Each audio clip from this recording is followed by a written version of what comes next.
ఆంధ్రప్రదేశ్ రాష్ట్ర బడ్జెట్ను అసెంబ్లీకి సమర్పించారు. ఇది ఓట్ ఆన్ అకౌంట్ ఎన్నికలు ఉన్నాయి కనుక 3 నెలల పద్దులు మాత్రమే ఇందులో ప్రవేశపెట్టారు.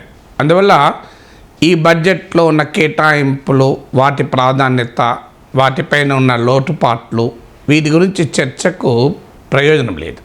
ఎందుకంటే ఇది పూర్తి స్థాయి బడ్జెట్ కాదు కనుక. కానీ ఇందులో ఉన్న పొలిటికల్ యాంగిల్ ఒక ఆసక్తికరమైన అంశం. పొలిటికల్ యాంగిల్ కన్నా ముందు మాట్లాడేటప్పుడు ఒక విమర్శ జగన్మోహన్ రెడ్డి ప్రభుత్వం పైన ముందు నుంచి కూడా ఉంది.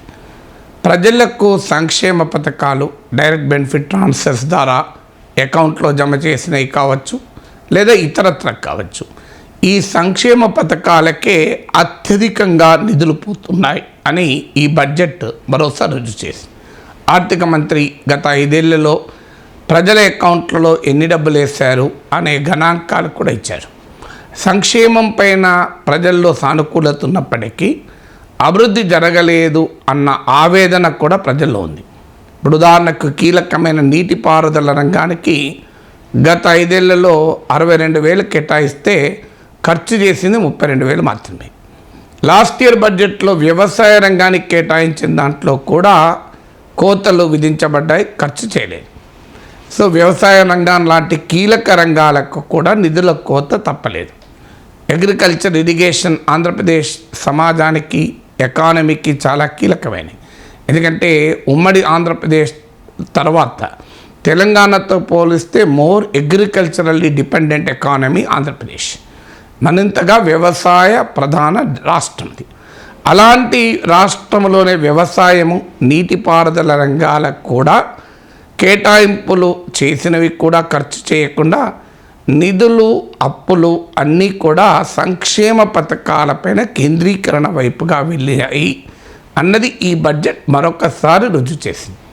ఆఫ్కోర్స్ ఎన్నికల వేళ గనక ఎన్నికల ప్రసంగంలాగా బడ్జెట్ ఉంది అని విమర్శలు వచ్చే ఉంటుంది కూడా. ఎన్నికల వేళ బడ్జెట్ ఇంకో రకంగా ఎలా ఉంటుంది. కేంద్ర బడ్జెట్ కూడా ఎన్నికల ప్రసంగంలాగానే ఉంది. అందులో ఆంధ్రప్రదేశ్లో అసెంబ్లీ ఎన్నికలు కూడా జరుగుతున్నాయి.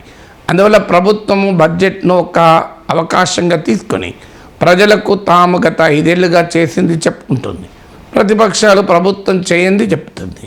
సో అందువల్ల దానితో నాకు కోరలేదు. ఆబ్వియస్లీ అది ఎలక్షన్ సమయం కనుక పొలిటికల్ స్పీచ్ లాగానే ఉంటుంది. బడ్జెట్ ఎంత ఎకనామిక్ డాక్యుమెంటో అంత పొలిటికల్ డాక్యుమెంట్. అవునన్నా కాదన్నది వాస్తవం, ఎన్నికల సమయంలో మరింత వాస్తవం. కానీ అక్కడ గమనించాల్సిన అంశం ఏంటంటే డెవలప్మెంట్ వర్సెస్ వెల్ఫేర్ అనే ఏ డిబేట్ అయితే ఆంధ్రప్రదేశ్లో జరుగుతుందో ప్రభుత్వము తన బడ్జెట్లో ఇచ్చిన గణాంకాల ద్వారా కూడా మరోసారి రుజువు చేసింది. ఆంధ్రప్రదేశ్లో వెల్ఫేర్ పేరిట డెవలప్మెంట్ నెగ్లెక్ట్ అవుతోంది. ఈ భావన రాష్ట్ర ప్రజల్లో ఉంది, ముఖ్యంగా పట్టణ ప్రాంతాల ప్రజల్లో ఉంది.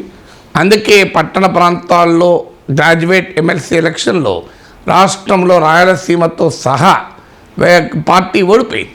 అలాగే మరో విమర్శ ఏంటంటే అమరావతిని పట్టించుకోలేదు అనేది ఇందులో కీలకమైన విమర్శ. సో ఈ బడ్జెట్లో కూడా రాజధాని ప్రస్తావన లేదు. అంటే అమరావతి, 3 రాజధానుల ఆంధ్రప్రదేశ్ రాజధాని సంగతి ఏంటి అనే అంశాల జోలికి పోలేదు పెద్దగా. అలాగే పోలవరం ప్రాజెక్ట్ నిర్వాసితుల జోలికి కూడా పోలేదు. అదొక ప్రధానమైన సమస్యగా ఉంది. పోలవరంకు ఇప్పుడు జరుగుతున్న తీరు చూస్తే అది 2030కైనా పూర్తవుతుందా అనేది అనుమానం. నిర్వాసితుల సమస్య ప్రధానమైన సమస్యగా ఉంది. అందువల్ల ఆ నిర్వాసిత సమస్య లేదు. ఇటీవల అంగన్వాడీలు, మున్సిపల్ కార్మికులు, సర్వశిక్ష అభియాన్ వీళ్ళు పెద్ద సమ్మెలు చేశారు, పోరాటాలు చేశారు. వారితో ప్రభుత్వానికి ఒప్పందం కుదిరింది. ప్రభుత్వమో వారి డిమాండ్లను అంగీకరించింది అన్నది. కానీ పత్రికల్లో మాత్రం అరకొర అని కొంతమంది అసలు ఏ డిమాండ్ అంగీకరించకుండానే మొండి చేతితోనే సమ్మను విరింపజేస్తారని మరికొన్ని పత్రికలు విమర్శించాయి. బడ్జెట్లో కూడా వారి ప్రస్తావన కూడా పెద్దగా లేదు. అందువల్ల బడ్జెట్ ఆంధ్రప్రదేశ్లో ప్రస్తుతం జరుగుతున్న పొలిటికల్ నరేటివ్ను మరోసారి వ్యాలిడేట్ చేసింది. ఇక ఇందులో ఇంకో చాలా ముఖ్యమైన కీలకమైన పొలిటికల్ అంశం ఏంటంటే కేంద్ర రాష్ట్ర సంబంధాలు, విభజన హామీల పరిష్కారం అని ప్రత్యేకంగా ప్రస్తావిస్తూ కేంద్ర ప్రభుత్వ సహకారంతో విభజన సమస్యల్ని పరిష్కరించుకున్నాం, మరింతగా పరిష్కరించుకుంటామని చెప్పారు.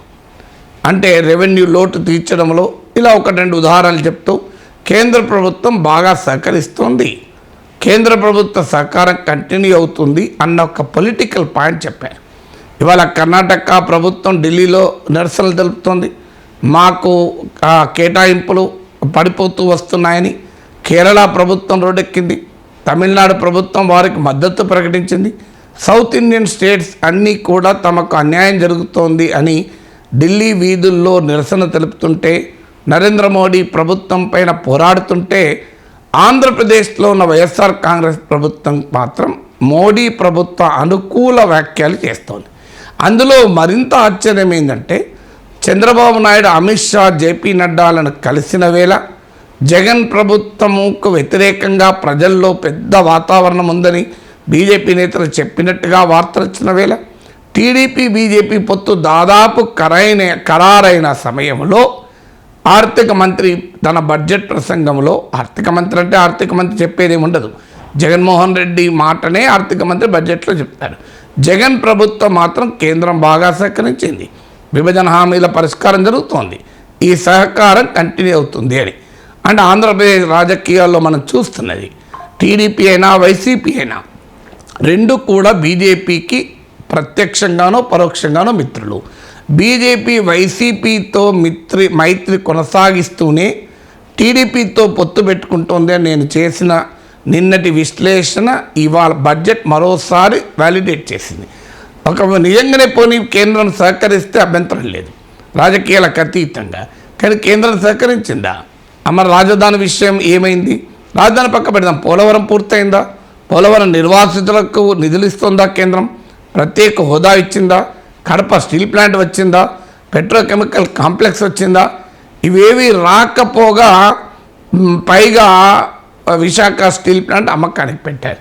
ఇవేవి కూడా అధికారంలో ఉన్న వైసీపీకి పట్టవు, ప్రతిపక్షంలో ఉన్న టీడీపీకి పట్టవు. దేశం కోసం రాష్ట్రం కోసం బీజేపీతో కలుస్తున్నామని తెలుగుదేశం అంటుంది. సో ఓకే, బీజేపీ మాకు బాగా సహకరిస్తుందని వైసీపీ అంటుంది. అందుకే ఇద్దరూ కలిసి పార్లమెంట్లో బీజేపీకి అనుకూలంగా ఓట్లు వేస్తారు.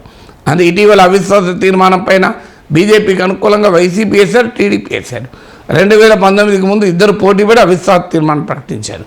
అందువల్ల చంద్రబాబు నాయుడు ఢిల్లీలో బీజేపీ నేతలతో భేటీ, ఆంధ్రప్రదేశ్లో జగన్ ప్రభుత్వం కేంద్ర ప్రభుత్వాన్ని సహకారాన్ని ప్రైజ్ చేస్తూ బడ్జెట్లో పేర్కొన్నారు.